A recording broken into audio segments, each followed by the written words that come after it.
తెలంగాణ రాజకీయాల్లో మున్నూరు కాపుల ముచ్చట బాగా హల్చల్ చేస్తోంది.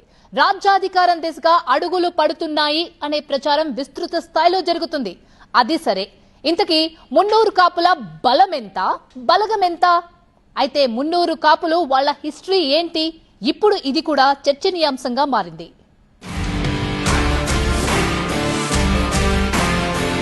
ఒకనాటి సామంతరాజులు, నాడు ఊర్లకు కాపుదారులు, నేడు పొలిటికల్ పవర్ సెంటర్లు. మున్నూరు కాపులంటే తెలంగాణలో ఓ బలమైన సామాజిక వర్గం. సంప్రదాయాలకు, ఆధ్యాత్మిక సంస్కృతికి విలువనిచ్చే మున్నూరు కాపులు వ్యవసాయం, వాణిజ్య, వ్యాపార, విద్య, వైద్యం ఇలా ఒకటేమిటి అన్ని రంగాల్లోనూ భాగంగా ఉన్నారు. ఉపాధ్యాయులుగా, ప్రొఫెసర్లుగా, వైద్యులుగా, రాజకీయ నాయకులుగా తమ తమ ప్రత్యేకతలతో రాణిస్తున్నారు. కాపులంటే సంరక్షకులని అర్థం. పూర్వకాలంలో వ్యవసాయమే ప్రధాన వృత్తిగా జీవనం సాగించిన మున్నూరు కాపులకు ఆ పేరు స్థిరపడటానికి చాలా కథలే ప్రచారంలో ఉన్నాయి. ఇతర ప్రాంతాల నుంచి తెలంగాణకు మధ్యయుగాల్లో ప్రప్రథమంగా 300 కుటుంబాలు వలస వచ్చాయని, అందుకే 3 నూర్ల వారనే పేరు స్థిరపడిందని, అదే కాలక్రమేణా మున్నూరు కాపులుగా మారిపోయిందని ప్రచారం ఉంది. అయితే కాకతీయుల కాలంలో గొలుసుకట్టు చెరువుల ద్వారా కొత్తగా భూమిని సాగులోకి తెచ్చిన సమూహమే మున్నూరు కాపులు అన్న ప్రచారం కూడా ఉంది. మరో వర్షన్ ప్రకారం దక్కన్ పీఠభూమిగా ఉన్న తెలంగాణలో రాతి నెలలు, గండశిలలు ఎక్కువ, నీటి లభ్యత తక్కువ. అలాంటి చోట మిన్ను నుంచి అయినా నీరు రప్పించగల సామర్థ్యం గల వారనే పేరు ఈ వర్గానికి ఉంది.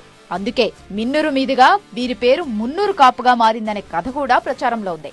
కాకతీయులకు మున్నూరు కాపులు అప్పట్లో సామంతరాజులుగా ఉండేవారని కూడా చెబుతుంటారు. వారిలో భూస్వాములు, పటేండ్లు కూడా ఉండేవారు.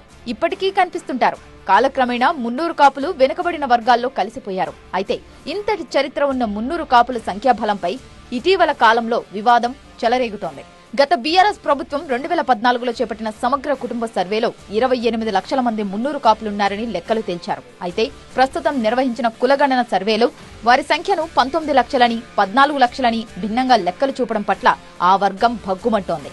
లక్షల మంది మున్నూరు కాపులను జనాభా నుంచి తొలగించారనే ఆరోపణలు వెల్లువెత్తాయి. మాకు న్యాయంగా, ధర్మంగా, లీగల్ గా, రాజ్యాంగపరంగా, హక్కుపరంగా మాకిచ్చే హక్కు మాకు ఇవ్వాలా, మాకిచ్చే అధికారం మాకు ఇవ్వాలా, మాకిచ్చే అధికార పదవులు మాకు ఇవ్వాలనేది డిమాండ్. కాబట్టి తప్పకుండా ఈ డిమాండ్ను నిజంగా ఈ డిమాండ్లు ఏవైతే మేము పెట్టినాం సరిగ్గా వాటిని పాటించి ఒక నిర్ణయం తీసుకొని సాల్వ్ చేస్తేనే బాగుంటుంది.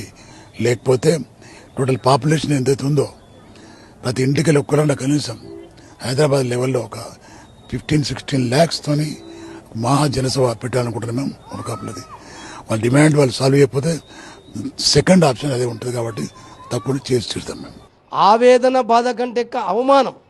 అంటే ఉన్నటువంటి కులాన్నే తగ్గించి, గతంలో ఉన్నటువంటి సంఖ్యను కూడా తగ్గించి, ఇది చాలా మాకు అవమానం జరిగింది. కాబట్టి దేన్నైనా ఏ మనిషి అయినా భరిస్తుంటాడు, కానీ అవమానాన్ని మాత్రం భరించలేడు. అది మున్నూరు కాపులకు అవమానం జరిగింది. కాబట్టి ఖచ్చితంగా మేమందరం ఒక వేదిక మీదకి వచ్చి రాష్ట్ర ప్రభుత్వానికి హెచ్చరిక చేసినాం. అయితే మున్నూరు కాపుల సంఖ్య అనూహ్యంగా తగ్గడానికి కారణం లేకపోలేదనే అభిప్రాయం ఉంది.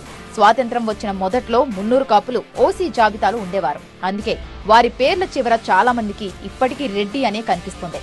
రెడ్లతో అలా సంబంధాలు ఇచ్చిపుచ్చుకోవడం కూడా చేస్తుంటారు.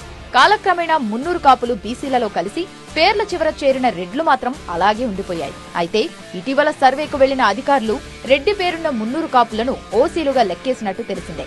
దీంతో మున్నూరు కాపుల సంఖ్య లక్షల్లో తగ్గిపోయినట్టు కనిపిస్తోంది.